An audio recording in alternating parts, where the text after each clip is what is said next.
Hey YouTube, this is a quick video on a small and easy upgrade that could be done to pretty much any Segway Ninebot. I would say ES1, 2, 3, or 4, as they're all going to be virtually more or less the same.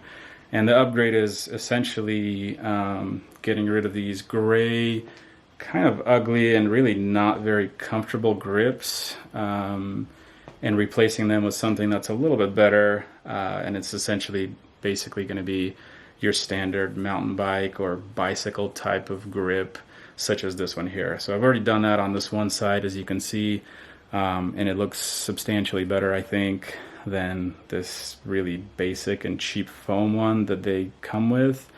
I'll just do a quick walkthrough on how to do it. I've already done it here, and I actually started already doing it on this side as well, but I just thought, I'll do a quick how-to because this is super easy to do, but in case anybody is doubting on what they need to do to get this done, this is an easy and quick kind of tutorial on what I did and what anybody else can easily do for a quick and easy upgrade on their Segway. So in my case, these grips that they come with, they're really small. I have more kind of adult hands, and they really don't work super well on, a more kind of adult hand. I think for a teenager or like a child, these are probably just fine. But for a more of an adult hand, these just don't feel very good. And further to that, in my case, this is not a very old unit, but these get super dirty very quickly. And I mean, my hands are generally always clean, but they just seem to show dirt on them really easily. So this is just not the best color, and it makes your Segway look really used when it really isn't. I still even have my little sticker here just for how new it is, but they already show wear, so that's just how kind of poorly designed these are. So this is an ES1 scooter, and so on these you have these foam ones. I also have an ES3. On those, these are rubber, but essentially it's the same thing, so there's not much of a difference, and the process would be more or less the same on all of the units. But specifically on an ES1 like this one, this is what you would do. So first, there's just this end cap. If it hasn't already fallen off on yours, it falls off quite easily, and it's pretty obnoxious a lot of times, and this one was already giving me crap and falling off all the time. But basically, if it's in there really tight, you'd have to pull pretty hard to get it off, but if not, most of the time they will come out like this without too much pressure, and once removed you can just toss this. Again, this is a newer unit, so this is still pretty flexible, and it comes off real easy, but if you have an older unit or one that's been out in the sun and whatnot, this might be a little more brittle, but even if it breaks off partway in there, it shouldn't be a big deal. Just get rid of it, you don't need that. Then this is basically pressed on there and kind of suctioned on there from the factory. You could try to really two-hand pull it off, and you might be able to succeed doing it that way.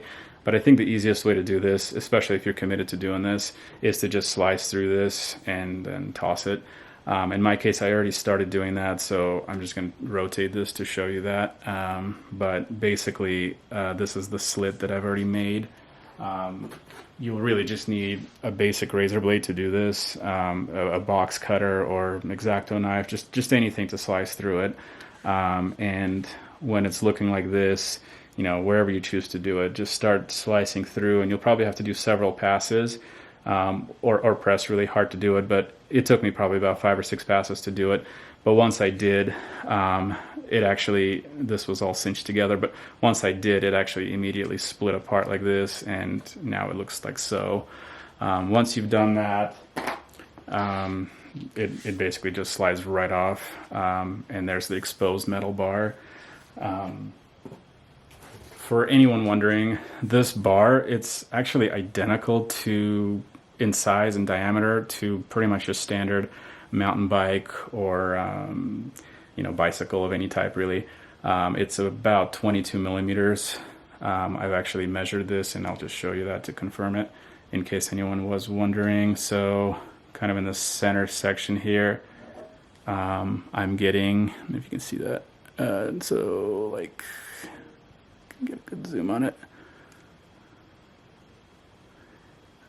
It's not working for me, but basically it's 22.24 millimeters is what I'm getting. So that's basically your standard diameter of any mountain bike bar, which basically means that whatever grips you choose that are meant for a mountain bike will work just fine on this as well. In my case, I went with locking grips. I would absolutely recommend using some type of a locking grip like this. Usually there's two types. There's usually either one where there's an inside lock ring like this, or there's ones that have an additional outside locking ring as well. The dual locking is probably overkill, and you'll be just fine with just the one like this, because you just don't need those additional ones. In this case, these particular bars, hand grips, are also quite a bit wider than what it comes with. So if you take a look here, there's probably about at least 3/4 of an inch where you're gaining additional real estate to really grab onto. So that helps, again, for anybody that's got especially larger hands, because it's going to give you that extra space to feel a lot firmer on it. You definitely, again, want to use locking grips like these, because most locking grips, they're going to have an internal cylinder, like in this case, that goes all the way through this grip all the way to the end, and so it's really firm and stiff here on the inside as well as it is on the outside as it is on the inside. And so that way, when you secure it to the bar, even though there's really no actual handlebar out here, it's still, there's no flex, because this portion is really stiff, just like the rest of this grip. And so that way you can actually extend it beyond the bar and still have it be as rigid as it is, as if there is a bar there.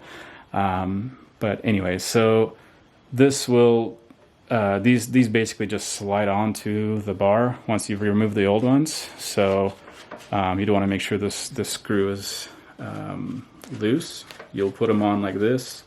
You don't want to go completely against this, because this whole portion turns as you press on the throttle, so you'd want to back off a tiny bit so that there's room for it to move and there's no rubbing against the grip. These particular ones I lucked out because, and I think a lot of them actually do use the same Allen key, but the Segways come with a 3mm Allen key like this. So if you actually don't have any tools, if you choose grips that have a 3mm Allen, you can get away with just using basically the razor blade and this tool that Segway already comes with to do this job. So it's pretty straightforward, and again, it doesn't take much to do it. I'm just twisting it this way just to show you, but basically you're gonna put that into the Allen hole and then tighten it wherever you want it. Ideally, of course, you're gonna want the screw to be down and out of the way so you don't see it like this. And so I'll just do that real quick. It doesn't take too much pressure to do it. You're gonna wanna do a few turns and just get it fairly tight like this. And the grip is on there. It's really rock solid all the way through to the end. Again, there's no flex here on the ends using this type of a grip. And if you can tell, I mean, it's substantially wider than what you're getting when you get the original ones. And to show that a little bit better, here's the original one. So that just kind of gives you a perspective of how much additional spacing you're getting and just how much, in my opinion, nicer this looks. So hope this helped. This is kind of the finished look that you would get, you know, with both of them installed. Obviously you can go different colors. You can go red, blue, white, whatever colors grips you get. I also think that's probably a good idea to do if you were to go with red or blue, or just something that really stands out, because let's say your Segway gets stolen, you know, that would be easy to identify in the future if you do find it somewhere, because there's not going to be too many that have this done to them. So yeah, and that's, again, the finished product.